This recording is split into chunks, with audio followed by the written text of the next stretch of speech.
Bienvenidos, es momento de continuar Querétaro Sinaí en llamas y es momento de ir al episodio número 4, el plan de Guadalupe, punta de lanza.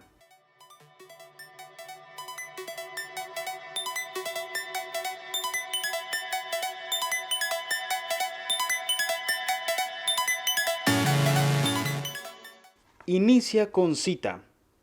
Don Venustiano, con esa palabra un poco nasal a veces, pero clara y siempre completa, sin que una sola sílaba se perdiera en la elocución, discute.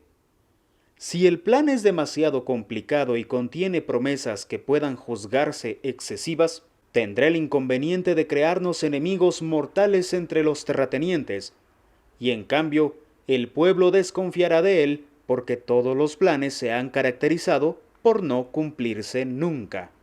Aldo Baroni cierra cita. Hay páginas en la historia que quisiéramos poder borrar definitivamente, hechos que muerden la conciencia, pasajes que lastiman, hieren, ofenden la dignidad humana. El asesinato de Francisco I. Madero y de Pino Suárez es algo más que un crimen, es, decididamente, una ignominia. Nada lo justifica ni lo explica. Se puede, dentro del necesario debate en busca de un juicio histórico, discutir la política de Madero, su ideología, su actitud frente a los problemas de la tierra y sus diferencias notorias con Zapata. Están a la mano algunos testimonios. El discurso de Madero al poner la primera piedra del monumento a Aquiles Cerdán, la entrevista concedida a los periódicos de la época, donde, de manera más o menos clara, el apóstol de la democracia deslindó su posición frente al agrarismo. Existe el pasaje en que el general Gildardo Magaña relata la conversación con Emiliano Zapata, y en la que, según Magaña, el inquieto maestro de la rebeldía contra don Porfirio instó al caudillo del sur a retirarse, a dejar pendiente la petición de tierras para cuando las cosas se asentaran, ofreciéndole en cambio una hacienda en el estado de Veracruz, idea que encolerizó al suriano.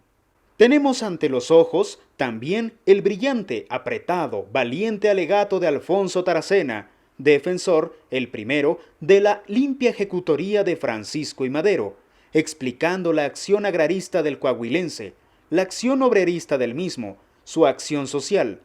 Todo ello truncado por el nefasto golpe de Estado cuya repercusión, el hecho más rufianesco de la historia, tiró por la borda los principios de la paz y de la constitucionalidad. Dos posturas antagónicas, dos opiniones, dos puntos de vista, la obra del doctor Luis Lara Pardo y la biografía con sentido maderista del historiador José C. Valadez. El alud se precipitó en forma devastadora. Cayeron los elementales principios de la dignidad y del decoro. La muerte del apóstol Madero cobró así los perfiles de una tragedia esquiliana. Se sabe que tanto Venustiano Carranza, gobernador del estado de Coahuila, como Emiliano Zapata, caudillo en el sur, advirtieron a Madero de los peligros existentes que todo mundo vio menos él, y lo invitaron a salir de la capital para refugiarse en Coahuila o en Morelos y principiar así otra guerra de 3 años. Pero al llamado del destino, a la existencia de la muerte, respondió Madero con la estatura de un héroe auténtico. Inclusive, no aceptó la ayuda que Márquez Sterling le ofreciera para rehuir el peligro inminente. Un relámpago, un rayo, no hubieran provocado un desbarajuste semejante. «Dejad cuando menos que enterremos a nuestros muertos». Este fue el grito de los diputados maderistas en la sesión tremante de la 26ª legislatura, cuando Alfonso Cravioto pronunció uno de los más conmovedores discursos que se hayan dicho. Pero el chacal Victoriano Huerta estaba ebrio de poder y de vino y pasó por la escena nacional con sus anteojos oscuros, arrastrando el sable, balanceando el cuerpo a tumbos de alcoholismo y de dictadura. Se rompieron los lazos constitucionales que normaban al país. Al garete la nación, cuando los sempiternos enemigos de todo intento revolucionario se solazaban con la vuelta a los tiempos dorados del porfirismo. Con afán de retrotraer la historia, entonces, independientemente de que Emiliano Zapata continuaba, leal con el surco y con la milpa levantando en armas, por el norte se iniciaron las voces de una protesta general. A un lado los incidentes, meramente anecdóticos, que se multiplicaron entre Venustiano Carranza y Maytorena, o la búsqueda de un jefe para encabezar el movimiento constitucionalista en pos de la reconquista de la ley, del orden, de las instituciones. El pueblo glosó con popular corrido la actitud del varón de Cuatro Ciénagas. Cita: Don Venustiano Carranza, gobernador de Coahuila, para salvar a su pueblo, anda arriesgando la vida. El corrido tiene la jerarquía de ser la voz del pueblo. Noticia y relatos de hechos, sucedidos, dramas, levantamientos, azonadas, descarrilamientos, de todo lo que acontece da cuenta el corrido que, de este modo, se transforma en una especie de correo que va de población en población, informando al nutrido auditorio que se congrega en torno al típico cantador, en espera de que luego circulen las hojitas impresas, a colores y sobre todo las antiguas, ilustradas con sendos grabados del genial Guadalupe Posada. Podríamos seguir la crónica de la Revolución Mexicana repasando estas publicaciones volanderas. Don Venustiano Carranza avanzó rodeado de sus muchachos a rescatar la sangre de Madero en pos de la constitucionalidad secuestrada. Se puede recurrir a numerosas publicaciones para fijar el retrato de este excepcional varón, factor en el cambio de rumbo de la historia.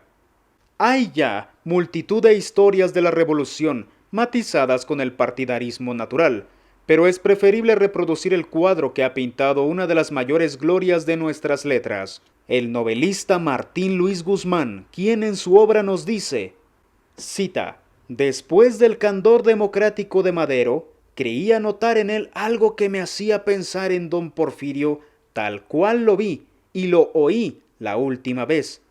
Pero así y todo, confieso que a primera vista don Venustiano no frustró mis esperanzas de revolucionario en cierne. En aquella primera entrevista se me apareció sencillo y sereno, inteligente, honrado, apto.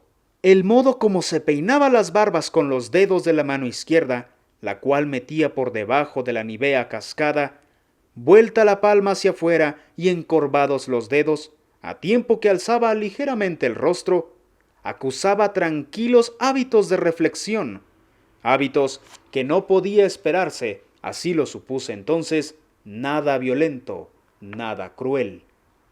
Quizás, pensé, no sea este el genio que a México le hace falta, ni el héroe, ni el gran político desinteresado, pero cuando menos, no usurpa su título, sabe ser el primer jefe. Cierra cita. No cabe dentro de la intención de este ensayo insinuar un juicio de valor acerca de don Venustiano Carranza, a quien los carrancistas exaltan hasta la hipérbole, a quien villistas y obregonistas atacan hasta el límite del rencor. Simple, llanamente, fijaremos la vista en un sitio, en un tiempo, en una circunstancia, la Hacienda de Guadalupe, para referirnos al llamado Plan de Guadalupe. Todo intento revolucionario, a través de la realidad mexicana, se ha justificado o pretendido justificar mediante la elaboración de un plan. El plan explica las causas de la insurrección y al mismo tiempo esboza los lineamientos generales del gobierno que ha de suceder, al que se pretende destruir. Los planes con el transcurso de los días sirven, por ello, como documentos indispensables para valorizar los acontecimientos que amparan. Se podría, con solo examinar los planes, hallar el hilo de Ariadna. La situación de los revolucionarios constitucionalistas era por demás singular. Oficialmente, el propósito era uno: derribar al usurpador, retornar a la institucionalidad destruida por el cuartelazo conocido con el nombre genérico de la Decena Trágica, pero en el fondo, igual que aconteció en 1910, las necesidades de tipo socioeconómico aparecieron, porque al pueblo no le importa tanto el cambio de hombres como la solución inmediata de sus apetencias, de sus carencias, de sus terribles limitaciones, por más que, aparentemente, cifren sus esperanzas con la ilusión de que, ahora sí, con los hombres nuevos van a remediarse sus males. Es casi imposible, por más que por el fruto se conozcan los árboles, decidir cuál era el pensamiento auténtico del primer jefe.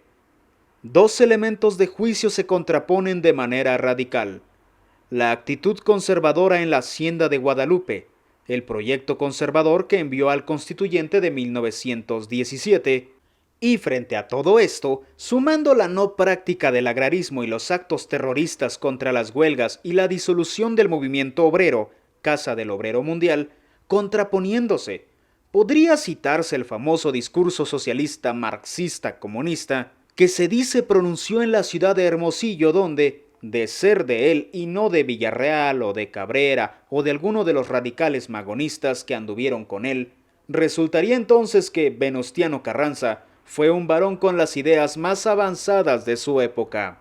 A este respecto se recalca la ley del 6 de enero, agrarista, pero no he encontrado a ningún revolucionario del tiempo aquel que no esté acorde en que el citado golpe político, para arrebatarle la bandera agraria a Zapata, fue proyectado y redactado por Luis Cabrera, quien, hay que reconocerlo, fue el político más hábil y más sutil del carrancismo.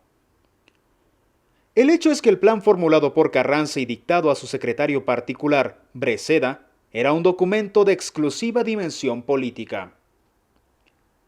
Los muchachos que andaban con el primer jefe no estuvieron de acuerdo.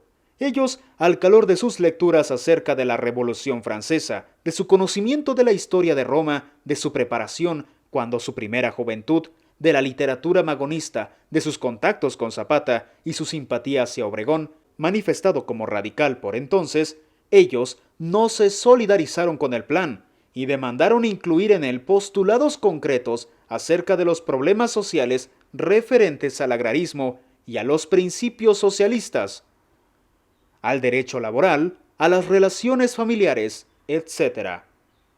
Pero dejemos que Francisco J. Múgica, quien llevó la voz cantante en esa ocasión, nos relate con propio acento lo ocurrido. Abre cita.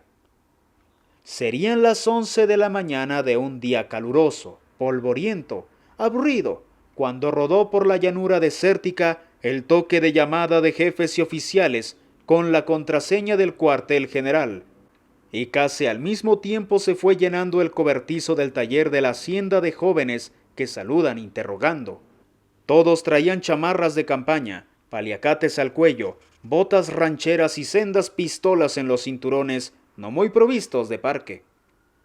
Aquella oficialidad era revolucionaria, aquella llanura, la de la hacienda de Guadalupe del estado de Coahuila, aquella mañana, la del día 26 de marzo de 1913. Mientras esto sucedía, se habló y largo entre la juventud que rodeaba al gobernador coahuilense de formar un plan revolucionario en que se proclamaran como razones de la lucha los principios sociales que más tarde deberían de ser la invencible bandera de la revolución.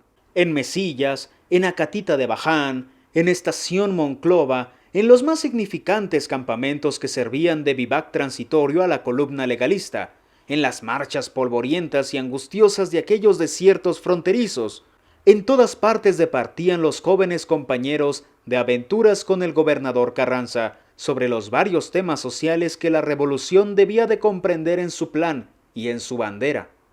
Pero don Venustiano, con aquella prudencia y aquella solemnidad que caracterizó toda su vida de caudillo rebelde, replicaba a la impaciente juventud que lo seguía con una prudencia dilatoria que hiciera cristalizar antes que todo en la conciencia del país y en el juicio del exterior el fundamento de la lucha.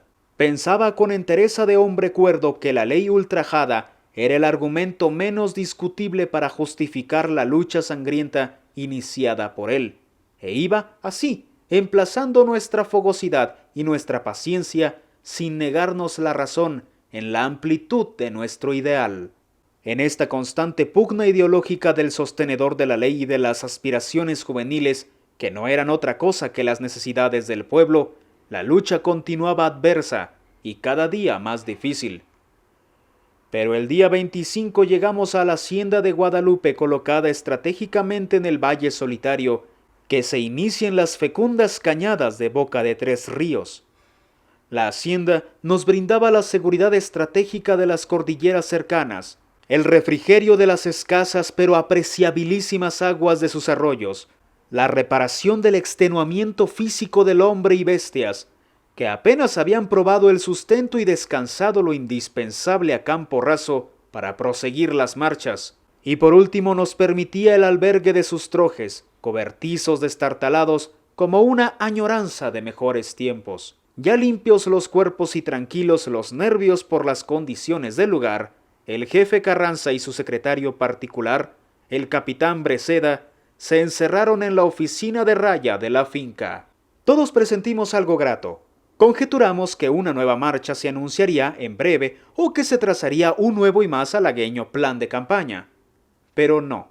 El encierro del gobernador Don Venus, como le decían abreviando los rudos fronterizos, fue largo y, como siempre, solemne, dando por resultado aquella voz imperativa del trompeta de órdenes del cuartel general, llamando a jefes y oficiales. En el panorama del recuerdo pasan lista de presentes los oficiales y jefes del segundo de Carabineros de Coahuila, al mando del modesto y sencillo teniente coronel Cesareo Castro. Los oficiales y los jefes del primer regimiento, Libres del Norte, al mando del apuesto y atractivo teniente coronel Lucio Blanco. Los contados elementos del deshecho y aniquilado segundo regimiento de Carabineros de San Luis, cuyo jefe, el teniente coronel Andrés Saucedo, había quedado enfermo en Monclova. Los contados oficiales del 28º Regimiento Federal en organización, que había venido casi íntegro a nuestras filas, al mando de su jefe, el teniente coronel Luis Garfias. Los contados y modestos oficiales de la pequeña escolta del primer jefe, que al mando del mayor Aldo Baroni y del humilde pero bravo capital Gaspar Cantú, estuvieron siempre en su sitio a la hora del peligro y de la refriega. La oficialidad indomable y el jefe heroico del segundo cuerpo de Libres del Norte, al mando de su serio, seco y bizarro teniente coronel Francisco Sánchez Herrera.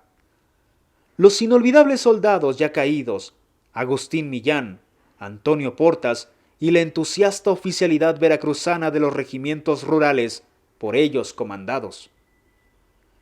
Y por último, los jóvenes ayudantes que bajo las órdenes del jefe de Estado Mayor, teniente coronel Jacinto Betreviño, estaban ansiosos siempre de nuevas aventuras y del encauzamiento social de la revolución. Todos risueños, alegres, firmes, fueron pasando al pequeño cuarto en que horas antes se encerrara solemnemente con su secretario particular, el jefe Carranza. La habitación era pequeña, cuadrangular, con una diminuta ventana en el centro del muro hacia el campo y una puerta angosta que daba acceso a una especie de vestíbulo medianero, con los cobertizos donde estaban los talleres de herrar y carpintear, los arperos rudimentarios del rancho. 2 mesas mugrientas y apolilladas y 2 sillas eran todo el ajuar de aquella oficina en que la oficialidad escrita de una columna inferior a 700 hombres iba a firmar un pacto con el gobierno constitucional de Coahuila y con el pueblo todo del país para defender y hacer triunfar el plan revolucionario por arcanos y desconocidos decretos del destino. Debía llamarse Plan de Guadalupe. El secretario particular del señor Carranza puso en nuestras manos un pliego haciéndonos saber que era aquello el plan esperado y que debíamos de firmar aquella mañana memorable. Se hizo el silencio, se leyó el documento. Era conciso, breve e iletrado como su autor. En todo, él solo campeaba la idea legalista, motivo y principio de aquella campaña. ¿Qué pensaron aquellos jóvenes luchadores que habían seguido a Madero al impulso de grandes anhelos económicos, educacionales y sociales? No podría definirse, y sería aventurado escrutar el cerebro de aquel núcleo de hombres incultos y semi-ilustrados. Pero pasada la ofuscación de las palabras transmitidas como procedentes del jefe, empezaron las propuestas para agregar al proyecto del primer jefe lineamientos agrarios, garantías obreras, reivindicaciones y fraccionamientos de latifundios, absolución de deudas y abolición de tiendas de raya. La algarabía era confusa en el pequeño ambiente de aquel cuarto histórico. Las ideas se perdían en el espacio por el desorden con el que eran emitidas, y entonces se propuso orden, método y el nombramiento de una directiva que encauzara la discusión, sonando los nombres del teniente coronel Jacinto B. Treviño, el teniente coronel Lucio Blanco y de otros más humildes para presidir la asamblea. Blanco fue aclamado unánimemente y pasó a una de las sillas, al centro de la mesa junto a la ventana ruin. Faltaba un secretario. El capitán Mujica fue designado y ocupó la otra silla en la cabecera de la mesa. La asamblea organizada tuvo un movimiento tumultuoso de acomodación dentro del estrecho recinto y empezó serena, reflexiva y patriota a dictar los principios y los fundamentos filosóficos que habían de explicar a la opinión de aquel entonces y a las generaciones futuras el fundamento de la lucha y las aspiraciones de los iniciadores. Todo el anhelo popular que más tarde encarnó en la Constitución del 17 sonó en las palabras de aquellos modestos oficiales y jefes en aquella memorable asamblea, pues significaba el deseo fervoroso de acabar con aquel organismo carcomido, egoísta y torpe que había creado la dictadura porfiriana, y el grupo de favoritos que disfrutaron del país como una propiedad privada y exclusiva. Todos queríamos que aquel documento abarcara la historia de las generaciones que iban a rebelarse y los anhelos que perseguían. Naturalmente que estas manifestaciones fueron hechas en forma nebulosa, con la confusión de gentes poco instruidas, pero con la evidencia del que ha sufrido y con la sabiduría que da la expoliación interminable. Y nos pusimos manos a la obra.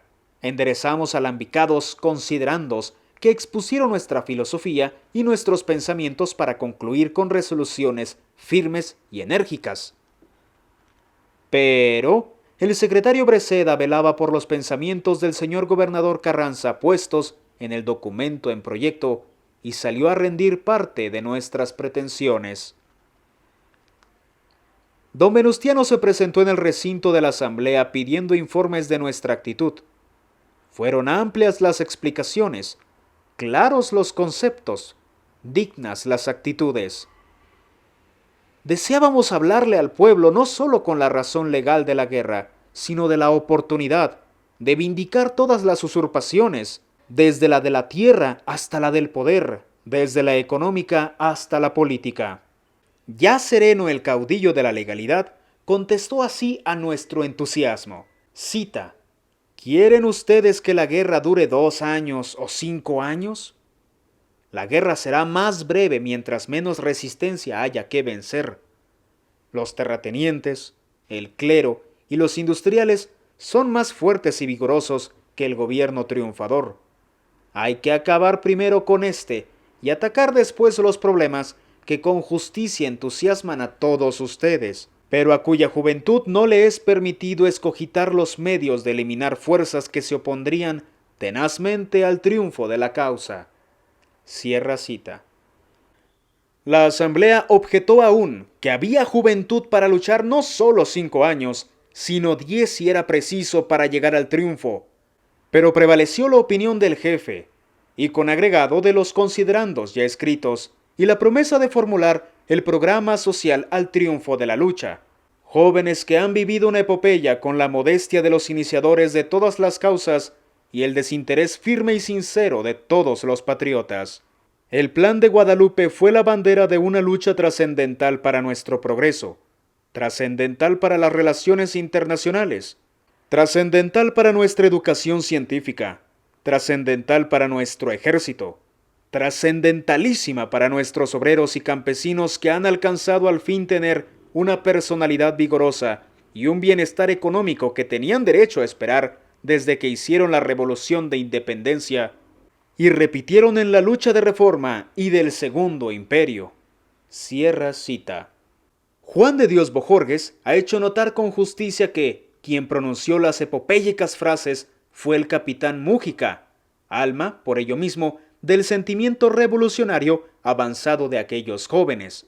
Vale decir, al desgaire, que la biografía de Múgica señala, desde su época estudiantil en el seminario de Jacona, después en las colaboraciones periodísticas realizadas en Michoacán, su tierra natal, un criterio radical que tuvo su origen en medio de desordenadas lecturas, en las páginas del periódico Regeneración, del cual fue Múgica su redactor corresponsal. El texto de estos artículos corrobora la ideología libertaria que animó en un principio al célebre michoacano, aunque después todo recuerdo de esta influencia quede semiborrado por la presencia de otras lecturas. Hay que recalcar constantemente que la mayor parte de los revolucionarios que pudieran catalogarse como hombres cultos fueron definitivamente autodidactas. Una silueta de Francisco José Múgica nos sitúa en el ambiente juvenil rebelde. El demócrata zamorano es una pequeña voz, pero pequeña y todo, ha levantado una oleada de protestas. En este periódico escribe el joven Francisco José. Es poeta. Usa melena. Es nervioso, colérico, por demás romántico y soñador. Desde que escapó del seminario de Jabrena, huyendo de los jesuitas que lo habían señalado especialmente por su talento, ha devorado libros anarquistas. Apunta en uno de sus artículos, cita: los hijos del pueblo, las clases desheredadas, deben tomar participación en la cosa pública para destruir esas maquinaciones de los vividores políticos, así como se destruye a los microbios que enferman el organismo humano. Si todos los hombres honrados se unen para buscar los mejores medios de engrandecimiento para su nación, es seguro que lograrán mejor sus fines que cuando los perversos se congregan para hacer el mal. Combatir por una causa justa es más fácil de lo que a primera vista parece. Cierra cita. Estos son textos rubricados en 1910. Agrega, cita: cuando dos partidos se disputan el poder, el despotismo tiene que cubrirse con la máscara de la dignidad y de hecho se debilita. El abuso se disfraza con el ropaje de la justicia para no ser descubierto. No así en los pueblos o naciones donde la astucia y la tiranía, de común acuerdo, destruyen partidos políticos para distribuirse el poder y la riqueza. Allí, el despotismo no necesita careta y el abuso se manifiesta en su más repugnante desnudez. En esos pueblos, el espíritu de asociación no existe. Los clubes políticos se destruyen a balazos. La prensa de oposición vive en los calabozos de las prisiones o dispersa en el extranjero arrastrando una existencia precaria. Cierra cita. En otro artículo, proclama la violencia. Cita: todo es paz, quietud, silencio, en esos pueblos que ven con aversión la lucha y aman el reposo. Mas ese silencio, esa paz que humilla, ese reposo que envilece, deben sustituirse por la lucha legal, no por el motín que produce trastornos y perturba hondamente a las sociedades, sino por esa emulación honrada, ese combate digno en que todos procuran sobrepujar en patriotismo, poniendo de relieve grandes virtudes cívicas. Sí, esa lucha del civismo dentro de la ley debe provocarse constantemente en los pueblos, porque es la vida de la democracia, la muerte del despotismo y el antídoto del abuso. Cierra cita. Este ha sido el principal motor, según cita ya hecha de Juan de Dios Bojórquez y según el testimonio escrito de Aldo Baroni, de la pequeña revolución pacífica, interna, en el área de la augusta autoridad del primer jefe. Las conversaciones llevaron a los muchachos de don Venustiano a admitir el texto político del Plan de Guadalupe, pero en cambio quedó establecido el compromiso de convocar a un constituyente apenas concluyera la lucha armada. De ahí que el Plan de Guadalupe y la asamblea minúscula en la hacienda tenga tal resonancia. Es el antecedente obligado del espíritu, de la lucha intestina que iba a desenvolverse en el seno de la Asamblea Constituyente de Querétaro en 1916-1917. Ya podríamos adelantar que el primer jefe tuvo un criterio moderado, más apegado a las realidades de orden político, y que los jóvenes, del tipo de Múgica, andaban ilusionados, soñadores, con la posibilidad de crear una sociedad abiertamente socialista. La verdad es que ahí se plantearon los dos bandos, otra vez la guerra civil, aun cuando fuera pacífica, La revolución social contra la revolución básica, casi exclusivamente política. Tenemos que saltar por encima de la crónica guerrera, propia de una historia de la revolución. Tenemos que saltar por encima de algunas acciones y no analizar a los hombres que intervinieron, así sea como Francisco Villa, el brazo decisivo de la victoria en Zacatecas. Así se trate del general Ángeles y de su aparición en el escenario de la conmoción nacional. Así se soslayen por falta de espacio los kilómetros en campaña de Álvaro Obregón. Pero todo ello para situarnos ya en los inicios del Congreso de Querétaro, de donde había de brotar, ardiente, como salida de las zarzas, la tabla de la ley.